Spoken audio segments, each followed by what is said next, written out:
It isn't the biggest river in the world. Far from it, indeed. But its 200 miles or so of water have reflected the history of the Western world for more than 1,000 years.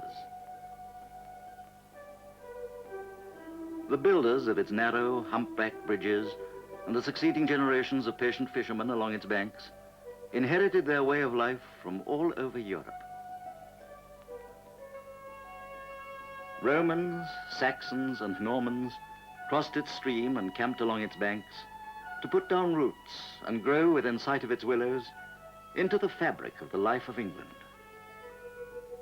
For this is the Thames that flows towards the sunrise and the sea from the very center of the heart of England.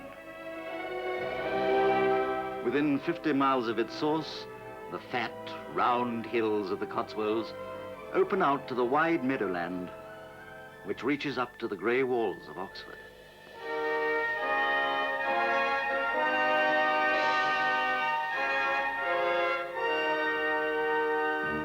"5 o'clock in the morning of the 1st of May, and already some of the undergraduates are waiting under Magdalen Tower to hear the choir high above them sing their Latin hymn for the 456th May morning in succession.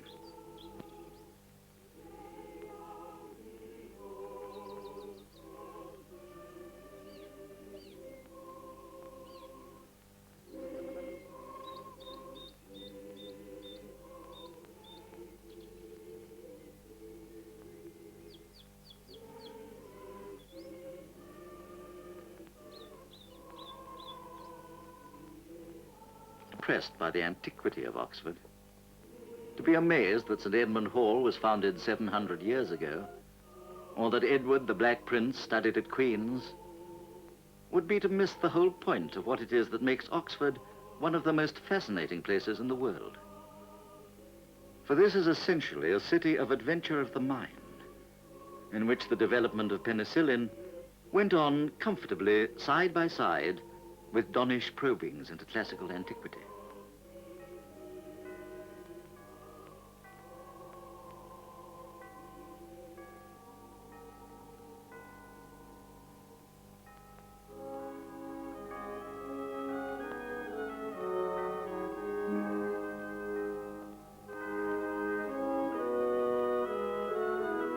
As for the present generation, Oxford has no intention of joining the respectable academic dead. And the same studious young people who wrestle with the chained books in Merton Library can be relied upon, as soon as the day's work is over, to take us back to the heart of the mid-20th century. On the river, of course.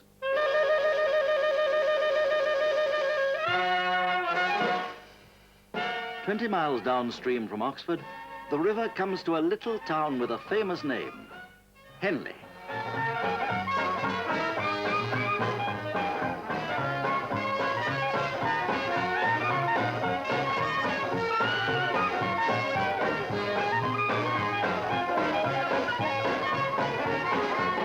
Henley Regatta is not only the most famous of its kind in the world, and one of the oldest, but on a sunny summer's day, it is a fabulous occasion for all the thousands who flock to it.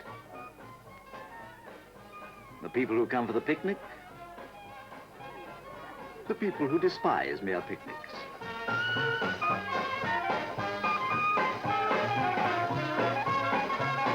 The sturdy traditionalists who have marked all the best pubs on their itinerary for the day, and even, of course, the people who come to watch the rowing.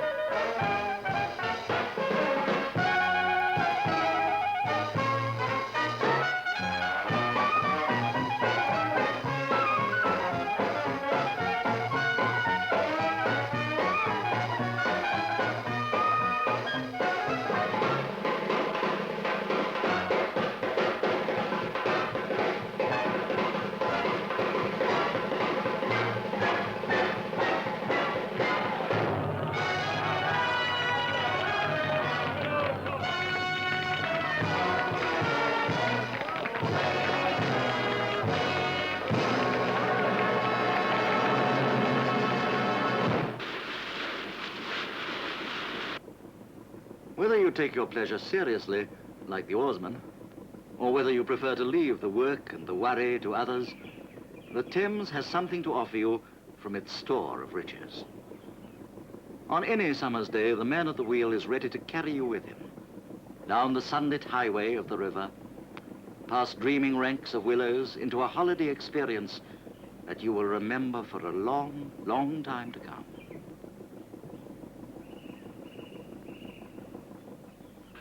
The steamers and the motorboats, the cruisers and the rowing boats would, in fact, not have enough water to keep them afloat, were it not for the series of locks that bring the river down in graceful steps from St. John's in Gloucestershire to Teddington and Richmond, where the tidal water starts.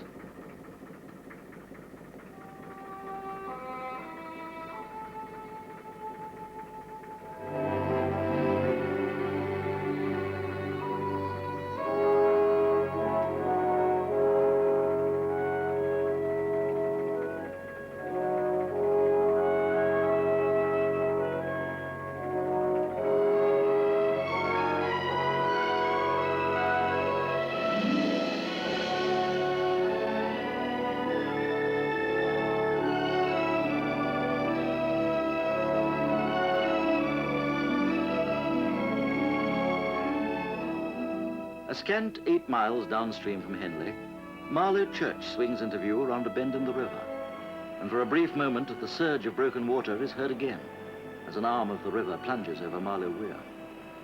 From here on, history and the affairs of men are beginning to crowd in on every side.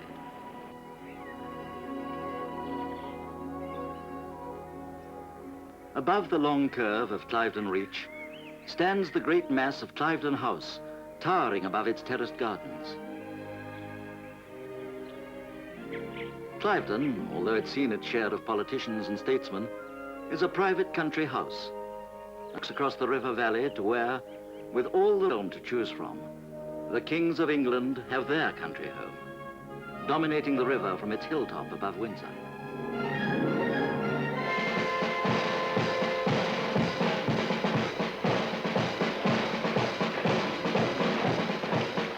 The drum towers and walls that Henry III built to replace the fortress of William the Conqueror have themselves become, with the passing centuries, embedded in the building of successive monarchs. Plantagenet, York and Lancaster, Tudor, Stuart and Hanover. A history of royal architecture retold by the finest building of them all, the great chapel of St. George.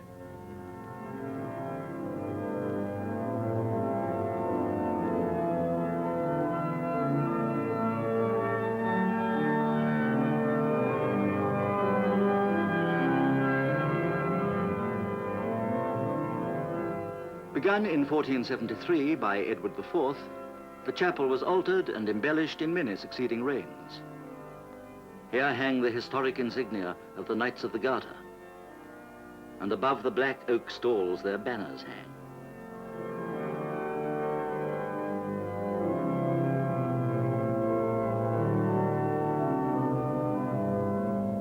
Here lies the gentle King Henry VI and the man who supplanted him, Edward IV, builder of the chapel.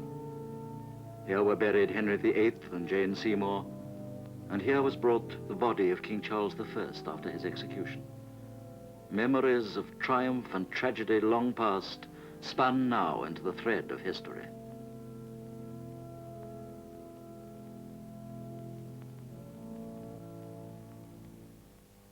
Windsor Castle owes its importance, indeed its existence, to the river, which was the great highway from London, bringing to Windsor kings and diplomats, messengers and armies.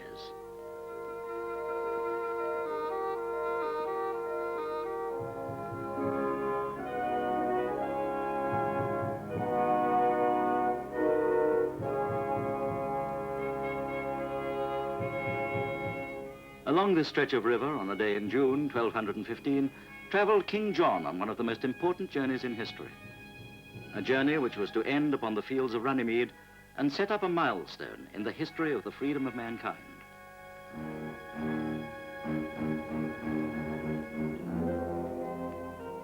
From the memorial on the green meadow of Runnymede, we can see in our mind's eye the tents of the barons and hear the voice of King John cry out, "By God's teeth, I will not grant them liberties which will make me a slave." But grant them he did, and the world is the better for it.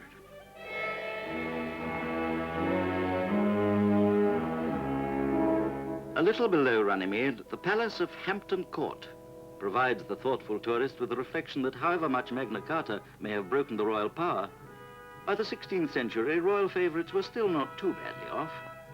For Wolsey's great house cost the ambitious cardinal in money, and later in the envy that destroyed him. Time on this river is no fixed dimension, and who knows whether around the next bend the clock may be turned back or forward.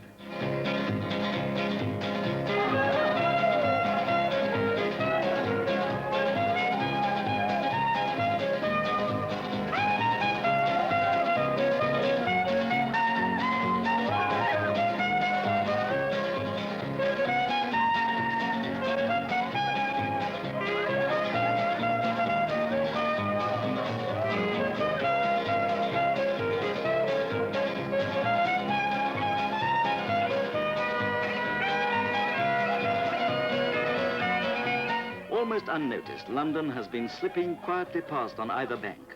And now to the south, the cheerful din of Battersea Fairground echoes over the water.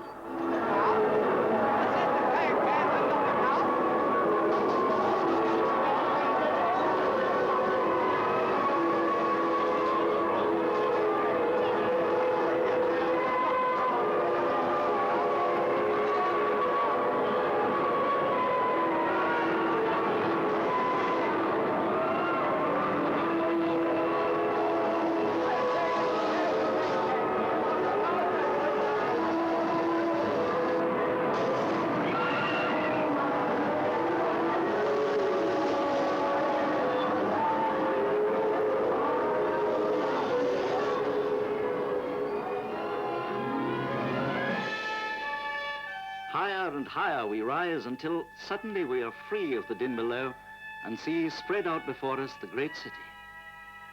And in the heart of it, the Houses of Parliament, flanking a curve of the river we have followed from a shallow ford to the great span of Waterloo Bridge. Below Waterloo Bridge come Blackfriars, Southwark and London bridges. Then suddenly we're among ships, and the last great bridge across the Thames lies ahead of us. For 100 years, the symbol of London, Tower Bridge.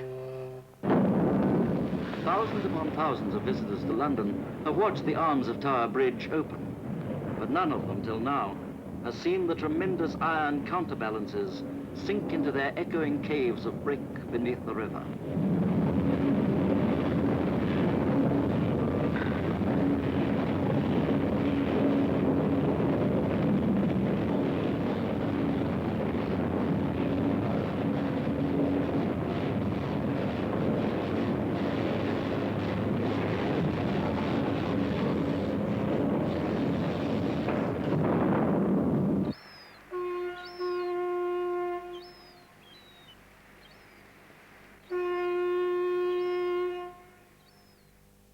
Close by the bridge, the shadows of night fall on the Tower of London. And tonight, as every night for more than 600 years, the chief warder and the guard carry the keys of the tower to the resident governor for safekeeping. Outwards, turn! Escort to the keys by the center. Quick march!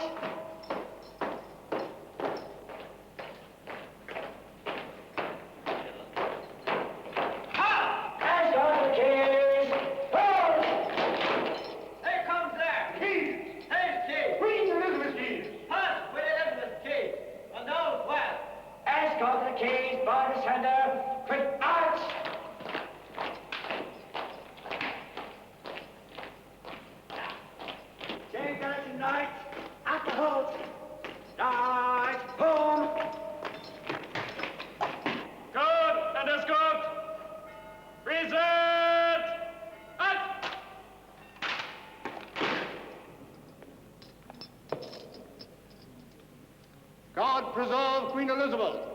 Amen. Amen.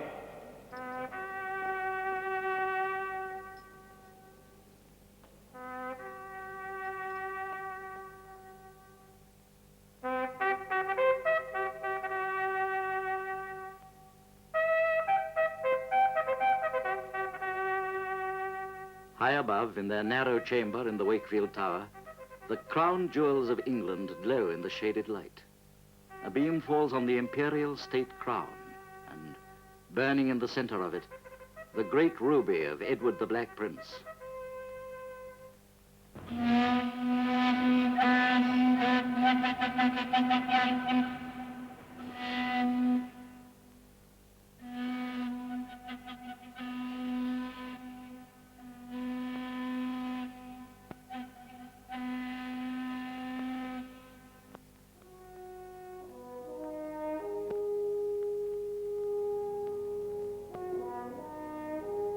Now the first hint of morning is in the air, and one by one the ships are moving out with the tide, away from London and the river that is scarcely a day's drive in length, most of it hardly a stone's throw across, but which with Tiber and with Jordan has carried the Western world a long stage on its way. Now the first shadow of a wave touches the water, and this is no longer the river. This is the sea.